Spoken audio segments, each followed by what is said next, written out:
Al-Quran, Al-Quran kebesaran Allah, putih cahaya petunjuk ilahi.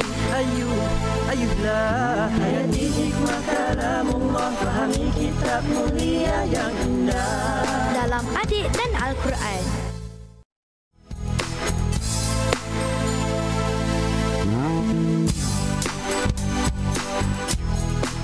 Saya Ismail. Kawan nak tahu, Amru ibnu Al-As merupakan pembawa panji-panji Islam di Mesir. Ismi Muhaimin. Info hari ini. Antara perang yang disertai oleh Amru bin Al-As adalah Perang Hunain. Saya Muaz. Amru ibnu Al-As memeluk Islam selepas berlakunya perjanjian Hudaybiyah. Saya Faiz, kawan-kawan nak tahu tak? Amru ibnu Al-As yang terkenal sebagai Panglima Islam yang berkebolehan dan licik. Saya Hafiz, kawan-kawan tahu tak? Amru ibnu Al-As meninggal dunia pada umur 90 tahun pada 664 Masihi. Saya Sa'ad. Nak tahu tak kawan-kawan? Amru ibnu Al-As adalah Panglima Islam dalam menentang kerajaan Rom di Iraq. Assalamualaikum warahmatullahi. Waalaikumsalam, Ustaz. Kaifa halukum? Alhamdulillah. Kaifa sihhatukum? Alhamdulillah. Ala ma yuram. Wa kaifa ana? InsyaAllah bi khair. Dan bagaimana penonton? Semua bi khair dan alhamdulillah semua sihat. Ceria di pagi yang berbahagia ini dalam rancangan Adik Dan Al-Quran. Ya. Laungan adik-adik yang bersemangat tadi menunjukkan kesemangatan kita di pagi ini untuk meneruskan Suratun Nisa. Surah apa? Suratun Nisa. Ayat ke berapa ya hari ini, Dik? 54. Ayat yang ke-54. Ya, yang kita nak dengarkan dahulu daripada Muaz. Ataupun daripada Muaz lah. Silakan Muaz. A'udzu billahi minasy syaithanir rajim. Bismillahirrahmanirrahim. Am yahsuduna an-nasa 'ala ma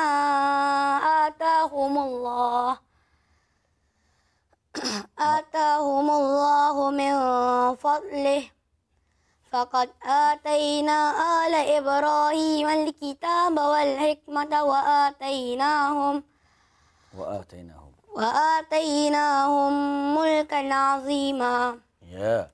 Eloknya tadi pada ketika mana ibtidak. Apa dia? Ibtidak. Ibtidak ni memulakan bacaan setelah mana kita berhenti, khususnya pada tempat yang tidak ada tanda waqaf. Ketika mana Muaz dimulakan pada atahumullah. Eloknya ma atahumullahu min fadlih. Muaz orang? Ma atahumullahu min fadlih. Ya, okey. Kemudian pada mad munfasil pada ataina Ibrahim. Mad apa? Munfasil. Mad munfasil ataupun mad jaiz munfasil. Berapa harakat kalau mengikut riwayat yang kita baca kat Malaysia ni? 4 atau 5. 4 atau 5 harakat. So Muaz panjang ke tak panjang tadi adik-adik yang lain? Kurang panjang. Apa dia? Kurang. So faqad ataina ala Ibrahim al-kitab. Muaz orang? Faqad atayna ala Ibrahim al-kitab. Bagus. Okey. Seterusnya kita akan petik daripada ayat yang kita akan baca pada hari ini satu tajuk seperti biasa. Iaitu agak-agak apa adik-adik? Apa tuan-tuan? Apa perempuan, makcik-makcik? Ha? Ya, betul. Dia jawab tu. Iaitu hasad dengki. Apa dia? Hasad dengki. Alhamdulillah. Okey. Ruh kepada ayat yang kita bacakan ini, ceritanya, penjelasannya secara umum ketika mana orang-orang Bani Israel. Siapa dia? Bani Israel. Sekarang kena sebut Israel. Tapi Ustaz tak berapa suka sebut Israel sebab Israel ni sebenarnya bangsa yang baik. Bani Israel ni bangsa yang baik asalnya. Keturunan Nabi, yang ikut Nabi. Tetapi yang jahat di kalangan mereka, yang engkar, dia sebut Al-Yahud. Apa dia? Al-Yahud. Ataupun Yahudi. Apa dia? Yahudi inilah yang mangkuk ayun sikit. Jadinya dia ni jenis tak makan saman. Dia ni bila diperintahkan oleh Allah Subhanahu Wa Taala, dia tak nak dengar. Khususnya bila dia tak nak dengar, dia tahu, walaupun dia tahu akhir penutup kepada Nabi sekalian umat adalah Nabi siapa? Muhammad sallallahu alaihi wasallam. Disangkakan Nabi Muhammad ni moga-moga boleh bertukarlah dan menyokong mereka. Tapi sebenarnya mereka ingatkan balik, marilah kembali kepada aku. Dia tengok-tengok balik Nabi Muhammad ni, ya Allah, keturunan Nabi Ibrahim, Nabi Ismail, iaitu daripada bangsa bangsa Arab. Sedangkan mereka daripada bangsa Ibri, bangsa Bani Israel. Kononnya mereka perasan mereka ni mulia sebab banyak di kalangan para Nabi yang sebelum daripada Nabi Muhammad adalah di kalangan Nabi berbangsa Bani Israel. Bani Israel. Jadi dia kata disangkakan bila banyak Nabi ni sebenarnya mereka ni mulia. Sedangkan dia tidak tahu bahawa sebenarnya Nabi Ibrahim juga ada susu galur juga. Sangkut-sangkut juga dengan mereka. Bapa kita satu, Nabi Adam. Bapa kepada para anbiya, Nabi Ibrahim AS. Tapi isunya sekarang bukan keturunan. Isunya kau nak dengar cakap ke tak nak dengar? Maka mereka mula dengki kepada Nabi Muhammad yang terima kenabian akhir zaman. Nabi penutup akhir zaman. Nabi yang menerima title, anugerah. Bukan datuk. Lebih besar daripada datuk. Namanya nubuwah. Apa dia? Nubuwah. Kenabian. Ketika itu mereka dengki. Tak nak dengar kata. Yang tak nak dengar ni katalah dinamakan mangkuk ayun ataupun Yahudi. Okey, kita akan sambung selepas ini. Terus setia bersama kami. Jangan ke mana-mana. Kita akan tengok apakah punca hasad dengki itu berlaku dalam rancangan Adik. Khaybar, Khaybar, ya Yahud. Jaish Muhammad saufa ya'ud. Khaybar, Khaybar, ya Yahudi. Tentera Muhammad kan kembali. Takbir. Allah Akbar. Tahlil. La ilaha illallah. Itulah dia Yahudi yang sebenarnya pengecut, penakut. Bukan saja pengecut dan penakut, pendengki. Apa dia? Pendengki. Okey, rupanya punca hasad dengki ni ada beberapa perkara adik-adik. Banyak. Yang pertama, makcik-makcik, pakcik, punca dengki kerana perasaan permusuhan. Perasaan apa? Permusuhan. Bukan sekadar perasaan permusuhan, kebencian sekali. Apa dia? Kebencian sekali. Benci sangat kepada seseorang tu. Mungkin orang tu pernah sakiti dia. Jadinya dia rasa benci. Aku nak musuh dengan dia. Ketika itulah ini antara punca orang tak nak terima kebenaran. Maknanya selain kita tahu orang tak nak terima kebenaran, tak nak ikut kata kita kerana dia tidak tahu, itu pun satu hal juga. Tapi biasanya persen dia sedikit. Tapi orang yang benci, musuh, itu kan kadang dia tak nak terima kebenaran pasal faktor yang utama ni yang dinamakan benci kepada kita ataupun benci kepada orang yang nak membawa kebenaran. Seperti mana yang berlaku kepada Nabi Muhammad sendiri. Sallallahu alaihi wasallam. Yang Bani Israel ataupun Yahudi benci kepada mereka. Hanya senyalah kerana mereka bukan daripada ataupun Nabi Muhammad bukan daripada bangsa Bani Israel. Yang kedua, merasa diri mereka ataupun merasa diri mulia. Merasa apa? Diri mulia. Dia kata, dia ni siapa Muhammad ni? Aku ni lebih mulia daripada dia. Keturunan bangsawan, bukan sawan. Dahlah keturunan bangsawan, aku pula baik, hebat. Dan tiba-tiba kalaulah dia ni yang naik, entah siapa-siapa lah, bimbang-bimbang kalau dia pula takabur dengan kuasa dia. Takabur dengan ilmu dia. Riak dengan kekuasaan dia. Tak layak. Aku lebih mulia daripada dia. Aku lebih layak daripada dia. Ini yang berlaku kepada Bani Israel sebenarnya. Perangai macam Yahudi. Dia kata, kami ni kekasih Allah.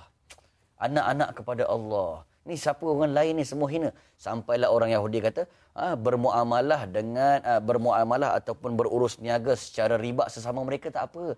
Tapi dengan orang lain semua tak boleh. Semua dengki. Ataupun terbalik. Dengan orang lain semua boleh, dengan sesama sendiri tak boleh. Ya.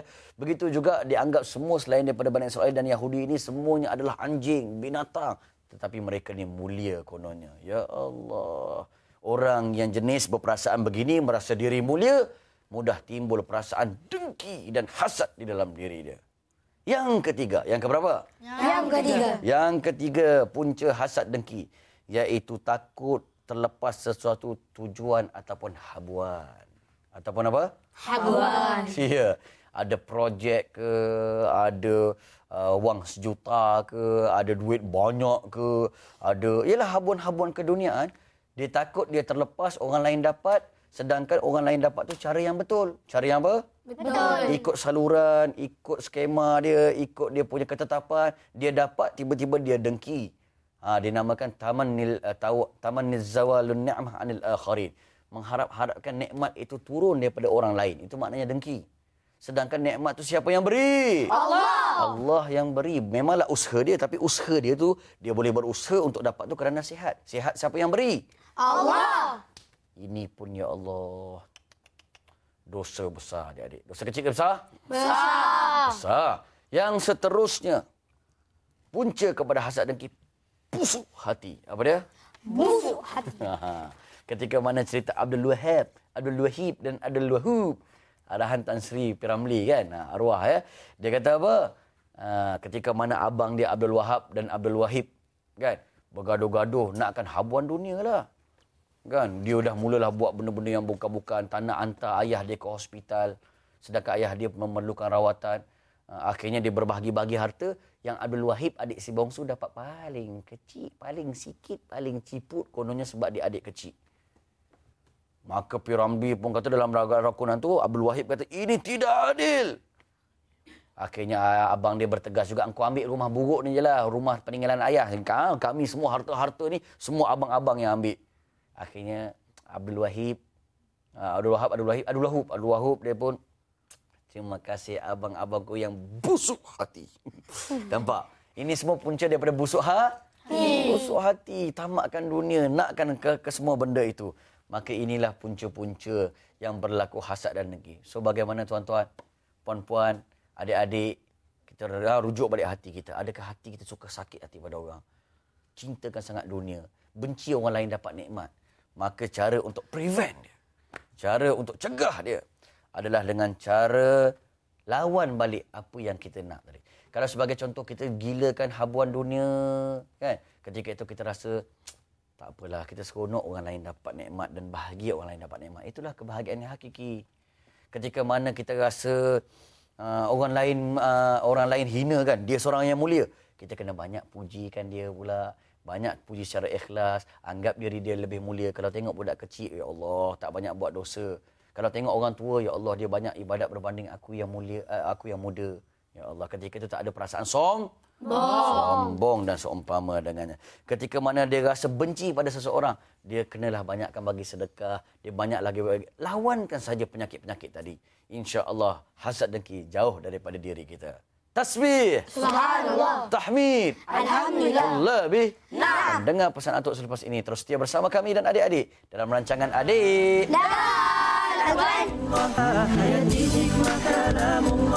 Belajar tinggi, ambil diploma, jangan lupa kenang budi. Kami marah naik bulu Roma dengan orang yang ada PhD. Apa yang mesti PhD ni? Orang belajar tinggi-tinggi dapat saja PhD kan, tak ada orang apa. Bukan PhD doktor tu tau. Perasaan hasad dengki. Oh, hasad dengki. Duduk sini Datuk cakap.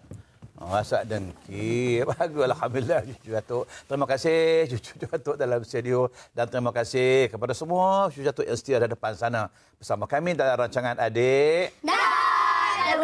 Masya-Allah, dan terima kasih Ustaz Zamri yang mencerita panjang lebar tentang ayat bicarakan tentang hasad dan dengki. Cuma Atuk nak tambah pesan Atuk. Sebenarnya apa yang Nabi sebut dalam qala Rasul sallallahu alaihi wasallam, kullu dhi ni'matin mahsud. Kullu dhi ni'matin mahsud. Yang bermaksud setiap orang yang mendapat nikmat, dapat kelebihan, ada orang dengki. Siapa kata? Siapa kata ni? Rasulullah. Kalau Rasulullah kata macam tu, mana kita nak faham, siapa yang dapat nikmat, dapat kebaikan, dapat kelebihan, mesti ada orang mendengki. Itu yang kata PhD tadi kan? Perangai hasad dan dengki. Maka sebab itulah kita berwaspada. Kalau kita dapat nikmat, Masya Allah, kita lulus Pak Isra, dapat cemerlang, ada orang dengki. Kalau kita naik pangkat, jadi pangkat besar, ada orang dengki. Tiba-tiba kita hidup dalam senang, bahagia, mewah, ada orang dengki kita. Maka sebab itulah Islam tak menggalakkan kita berperang hasad dengki. Apa kesan, apa keburukan dia? Qala Rasul sallallahu alaihi wasallam, al-hasadu ya'kulul hasanati kama ya'kulun nara al-khatabah. Sadaqa Rasulullah. Yang bermaksud, bila seorang itu berhasad dengki, maka perasaan hasad dengki akan memakan kebaikan dia, akan memakan pahala dia, samalah seperti api memakan kayu api. Nampak tak macam mana api makan kayu api? Bila kita unggunkan api, kita masuk kayu api, dia makan sikit. Sikit lama-lama jadi apa? Kecil. Lama-lama habis jadi abu. Betul tak? Maka bagi itulah orang yang berhasad dengki ini, bila dia berhasad dengki kepada orang, maka akan memakankan kebaikan dia, pahala dia, habis sama seperti api memakan kayu api. Maka sebab itulah kita jangan berhasad dengki. Kecuali pada dua perkara kita boleh berhasad dengki. Atuk nak bawa cerita. Nak cerita tak? Nak. Ni cerita orang hasad dengki ni. Orang hasad dengki ni apa kebaikan tak ada kebaikan. Cuma tu Nabi cerita tadi ya. Hasad dengki boleh pada dua perkara saja. Pada apa? Dua perkara. Yang pertama, Nabi kata, seorang yang Allah kurniakan dia harta.